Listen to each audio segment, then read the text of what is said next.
จำได้ป่ะพี่น้องเอ้ยเออเป็นสวนดอกไม้สามน้ำเนาะที่ว่าตั้งอยู่บ้านให้เขตทางงอนเด้อพี่น้อง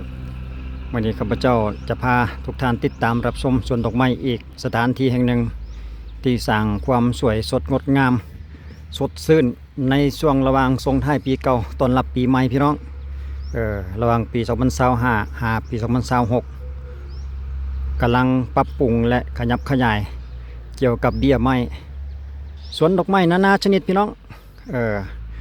กำลังขึ้นเป็นดอกตุ่มๆมันบานอันตุ่มๆแดงก็มีทั้งด้านหน้าที่เราเห็นพุ่นประมาณ8หรือ9ชนิดนำกันสำหรับดอกไม้ของเพิ่นคลิปนี้ข้าพเจ้าก็เลยนำพาทุกท่านติดตามรับชมสวนดอกไม้กับป่าวีที่แดนลาวพี่น้องโอ้มีหลายหลากมากสีแต่ทีนี้เบื้องต้นนี่เราเห็นแล้ว2สีแดงสีเหลืองพี่น้องดอกใส่ไก่ปลูกเป็นแถวเลยเหมาะสำหรับหนุ่มสาวหรือว่าถูกเปียดถูกใบก็ว่าได้ เด้งามอีกพี่น้องโอ้เพิ่นก็สามารถให้เขามาเยี่ยมชมได้แล้วเนาะในปัจจุบันในช่วงส่งท้ายปีเก่านี่เนาะสามารถติดตามและก็มารับชมถ่ายรูป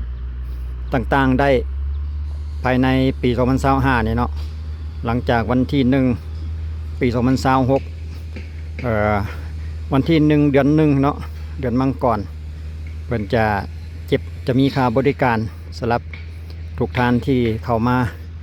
พักผ่อนเยี่ยมชมสวนดอกไม้ของเพิ่นแต่ในปัจจุบันนี้ภายในส่งท้ายปี2025นี่สามารถติดตามรับชมฟรีถ่ายรูปฟรีว่าซั่นเด้ตามข้อมูลที่ผู้จัดการเพิ่นให้มานะพี่น้องพูดทางด้านหน้าที่เรายินเสียงบึ้นๆก็แม่นรถเจ็ดเพิ่นกำลังปรับปรุงเดินว่าจะจัดเป็นเดินของเด็กน้อยเล่นหั่นล่ะว่าจุดนั้นเนาะจะมีโฮมไม้บรรยากาศร่มรื่นโอ้มี2มี3สีเลยนี่คันที่ว่าแล้วก็ได้สีชมพูนี่ก็เริ่มมีแล้วพี่น้องดอกใส่ไก่งามเดี๋ยวจะน้อยเราจะพาไปเบิ่งจุดที่ว่าเพิ่นเฮ็ดเป็นใส่กระถางไว้อีกจุดหนึ่งอยู่ในพูดอยู่ในโรงชำของเพิ่นพุ่นเนาะสวนดอกไม้สามน้ำปีที่แล้วนี่เพิ่นก็เปิดบริการให้เยี่ยมชมคือกันนี่ถือว่าหลายคนก็ให้ความสนใจบ่าวสาวหรือว่าพูดที่ว่าอยากพักผ่อนในเวลาตอนแรงจะเหมาะสมนะพี่น้องถ้าว่าท่านใดได้มาอากาศจะดีเพิ่นกำลังขยับขยายปรับปรุงหลายจุดนำกันอันนี้ก็เป็นระเบียงทางขึ้นข้ามเป็นห้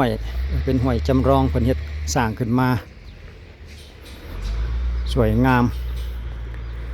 ก็เป็นอีกสถานที่หนึ่งที่อยู่บ่ไกลจากตัวเมืองพุทธไดพี่น้อง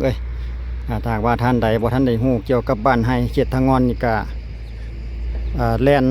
รถมาแต่ทางในเวียงก็ข้ามขัวน้ำเงือมนะพี่น้องขัวจากบ้านทางงอนมาบ้านไห้นี่ก็จากขัวมาก็อยู่ประมาณ2ลักน้ำกัน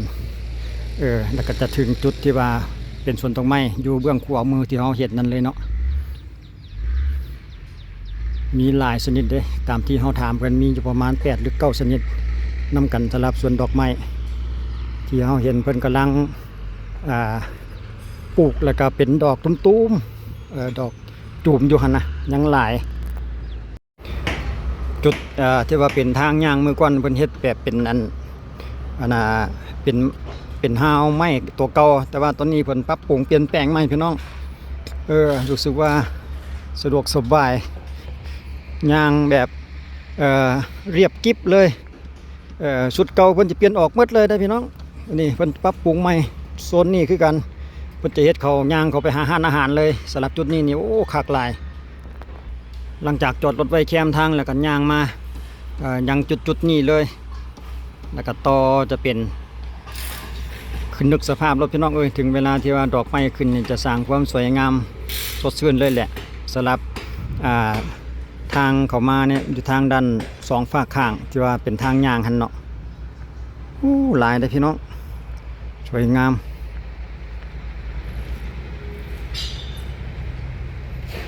กว่าจีฮอดปีหน้านี่ปีฮอดวันที่1เดือนมังกรนี่ก็ดอกไม้ก็จะใหญ่ไวกว่านี้ตึงอีกได้พี่น้องนี่เดี๋ยวเฮาเข้ามาในโรงชำของเพิ่นมีทั้งดาวเรืองก็มีโอ้หลายอย่างหลายแนวเฮายังว่าบ่ถึก 8 ชนิด9 ชนิด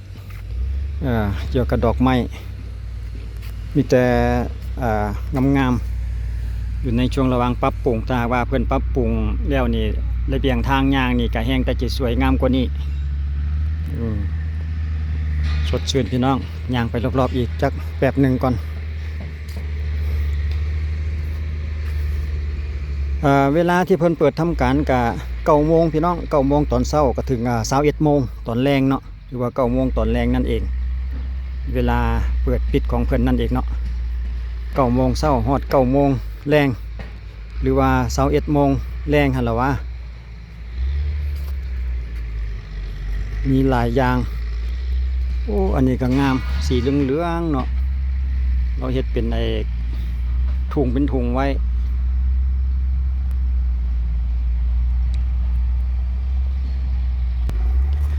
หลังจากเพิ่นเปิดเป็นทางการอีกทีนึงช่วงปีหน้าแล้วเพิ่นจะช่วงตะมิดเนาะเพิ่นจะมีโปรโมชั่นแจกแถมอะไรหนึ่งนำนี่แหละตามที่เพิ่นเคยเฮ็ดมาแล้วเนาะแถมกกดอกไม้ให้ตื่มอีกสำหรับลูกค้าที่มาเที่ยวชมอีกทีนึงคั่นนะได้ยินว่าแบบนั้นเพราะว่าปีที่แล้วนี่เพิ่นก็แถมคือกันเด้ท่านใดที่เข้ามาหลังจากกลับแล้วก็เพิ่นก็แถมเบี้ยไม้เบี้ยดอกไม้นอกจากนี้แล้วเพิ่นก็ยังสามารถให้ความรู้เกี่ยวกับการปลูกดอกไม้ได้พี่น้องขั้นตอนการวิธีการรักษาบ่แม่นแต่สิมาเที่ยวชมเพิ่นก็สามารถให้ความรู้ถ้าว่าท่านใดอยากรู้อยากสนใจก็สามารถสอบถามทางห้านทางอันนี้เพิ่นได้เนาะทางสวนเพิ่นได้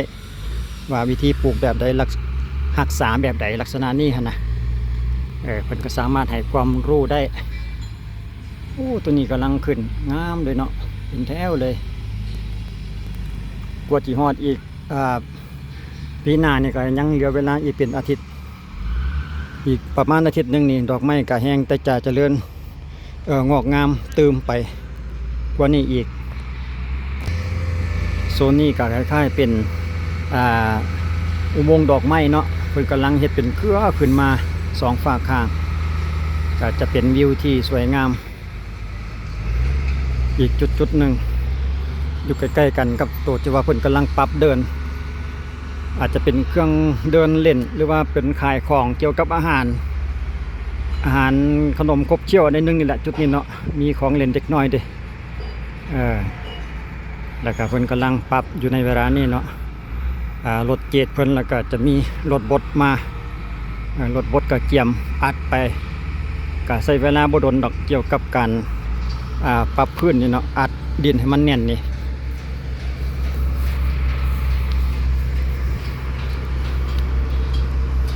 ทางด้านหน้าเพิ่นเดี๋ยวแป๊บหนึ่งเดี๋ยวเขาจะพาเขาไปเบิ่งทางด้านหน้าเพราะว่าเพิ่นจะมีเกี่ยวกับอาหารแน่มีอาหารมีคาเฟ่ต่างๆอยู่ก็เรียบริมทางหมายเลข10อยู่เนาะเจ็ดทางหลวงทางใหญ่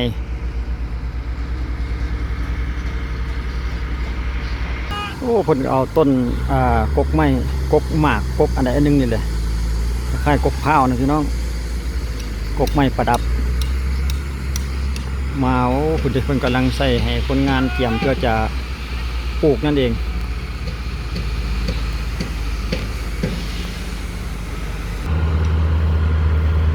ทั้งทรายทั้งดินทั้งทรายทั้งหินคลุกเข้ากันแล้วก็เอามาปรับ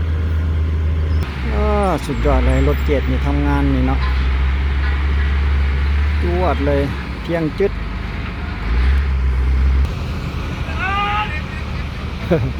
โอ้ต้องได้ใส่คนหลายคนจังจะหยับง่ายมันหนักสมควรเด้อกบอันนี้คล้ายๆกบข้าวนี่พี่น้องข้าพเจ้ากับบ่แน่ใจว่าเอิ้นกบหยังกบไม้ประดับของทางสวนเพิ่นหั่นล่ะว่า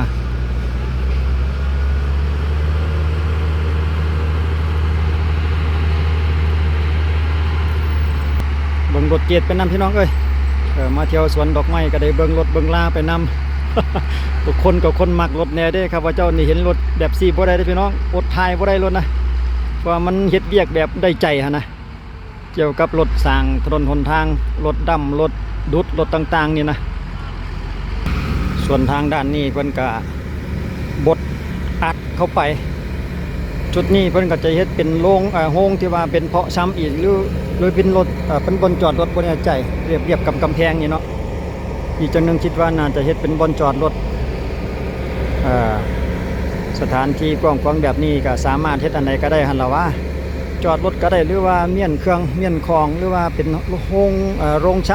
ำหรือว่าเป็นแบบร้านอาหารสำหรับแขกผู้ที่ว่าเพิ่นเข้ามาเที่ยวชมสวนดอกไม้นี่ก็สามารถมาจับมาจ่ายมากินเป็นจุดนี้ได้คือกันเดี๋ยวให้เพิ่นเฮ็ดสำเร็จอีกก่อนพี่น้องเอ้ยข้าพเจ้าจะลงอีกทีนึงว่าเพิ่นเฮ็ดอันใดแดมีอาหารมีจุดนั่งเล่นจุดใดแดงจังซี่นะภายในส่วนสามน้ำของเพิ่น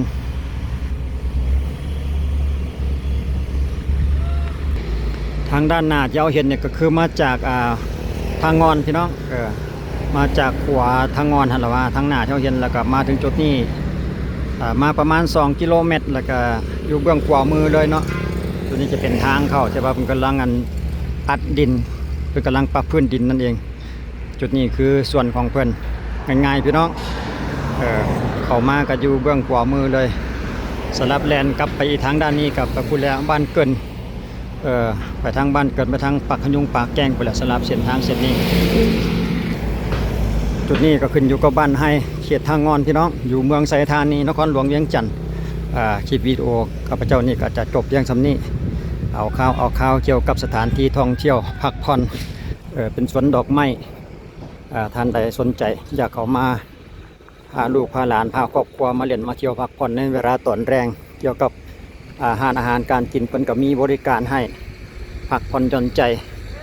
ในมื้อส่งท้ายปีเก่าต้อนรับปีใหม่ขอบอกเข้าใจทุกท่านให้การติดตามได้รับชมไว้เจอกันในคลิปต่อไปพี่น้องสำหรับคลิปนี้ขอบใจสบายดี